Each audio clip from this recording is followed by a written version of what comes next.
நோய் வந்துடுச்சுன்னா கட்டாயப்பட்டு கசப்பான மருந்தை சாப்பிட்டு அந்த நோயை நாம நீக்கிறோம். நமக்குள் அந்த வேதனை இந்த உணர்வின் தன்மை, அந்த ஞானி உணர்வு கசப்பு வெறுக்கும் தன்மை, அது எப்படி நமக்குள் என்ன செய்யும்? இது கூடாது. அப்ப அதை உள்ளுக்கே செலுத்தி இந்த கசப்பினை மாற்றுதல் வேண்டும். அந்த மாற்றுதல் வேண்டும் என்றால் எடுக்கும் சக்தி வேண்டும். உங்களுக்கு எடுக்கும் சக்தி வந்தாலும் சந்தர்ப்பம், இந்த நூல் முதல்ல சொன்ன பாருங்க, சாயத்துல அந்த திரவகத்தை அளவுகோல் எப்படி ஊத்துவது, நாம் சீக்கிரம் உருவாக்கலான்னு சொல்லிட்டு அதை போட்டு பேர் வாங்குறதுக்கு திரவத்தை ஊற்றி விட்டால் சாயம் நல்லா நிற்கும். ஒரு துணி இதை ஆக இதுல குறைச்சி நாம காணலாம், லாபம் ஜாஸ்தி பெறலாம். எந்த சாயம் போயிடும், பேர் போயிடும். இப்படியும் போகும், அப்படியும் போகும்.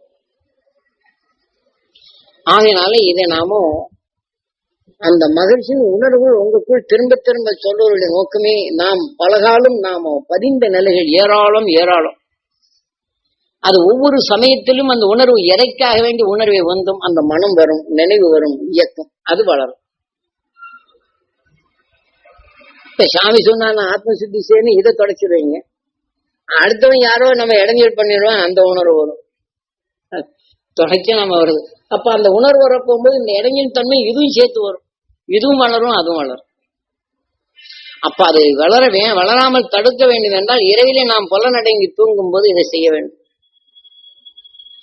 ஆத்மசுத்தி சப்தரிஷிகளின் நான் சக்தி நான் தரணும், என் உடம்பு முழுது போடணும், என் ஜீவாத்மா தரணும் அப்படின்னு இந்த வகையில எண்ணணும். இது எண்ணி தனக்குள் ஆன பிற்பாடு அந்த மகிழ்ச்சியின் அசக்தியும் மலரை போல மனம் எண்ணி பார்க்கிறவங்களுக்கெல்லாம் கிடைக்கணும் அப்படின்னு தான் எண்ணணுமே தவிர, எனக்கு ஒருத்தர் கெடுதல் பண்ணாங்க அவங்களை எண்ணிட்டு அவங்களுக்கு கிடைக்கணும்னு சொன்னா அவங்க உணர்வு முன்னாடி வரும். அந்த நஞ்சு நமக்குள் கலந்து நம்ம எடுத்து நஞ்சாதான் மாத்துமே தவிர அவங்களுக்கு, ஏன்னா இந்த உணர்வு எண்ணங்களை கொடுத்து அது வந்துடும். என்னை பார்க்கிறவங்களுக்கு அது கிடைக்கணும், நான் பார்ப்போருக்கெல்லாம் அந்த நிலை கிடைக்கணும். இப்படி நாம எடுத்து பழகணும். ஏன்னா அந்த உணர்வே நினைவுக்கு வரக்கூடாது. ஏனென்றால் அது விஷம்.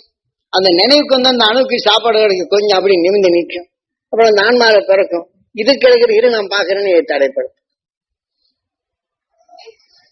ஆனா இதெல்லாம் நாம் இந்த வரிசைப்படுத்தி அதை செய்து நீங்க பழகணும்.